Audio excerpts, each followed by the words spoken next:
It feels like a violation of a fairly fundamental right that I see anyway as a part of just being human, which is that you should be able to have your privacy. You should be able to own your own data. And in the instances when you are giving it up, it should be abundantly clear to you that you are, and it should be abundantly clear to you how it's being used and monetized and perhaps even weaponized.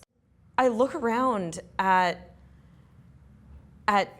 just my family, my friends, people who don't work in technology, people who do and who are deeply educated about this, and it feels like across the board there's just this sense of, well, this is inevitable. There's nothing we can do about it at this point. It's a lost cause. And I sincerely hope that's not the case. I believe that's not the case. So I'll be the first to say I'm not your standard everyday cryptocurrency libertarian. I do, in many ways, believe that regulation can be a force for good. I believe that KYC AML has its place.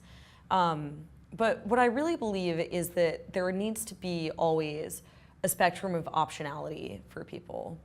And what I mean by that is that, if I want to be able to store some of my wealth, for instance, in such a way that I am directly custodying it, that no one else knows about it, that the government or the banking system is unaware, then I want to have mechanisms for doing that. And Zcash is an example of this. Gold is an example of this. Or, I also, of course, can have a bank account that is with a major US bank that spins all the way up to the Federal Reserve. And I think that there's a place for both. And I think that, again, the important thing is that I have that spectrum of optionality. And I think that the same thing goes not just for sort of your wealth or your money, which is, of course, what we tend to talk about in cryptocurrency, but also for your data. But I should also have options to be able to surf the web that don't demand me handing over my data.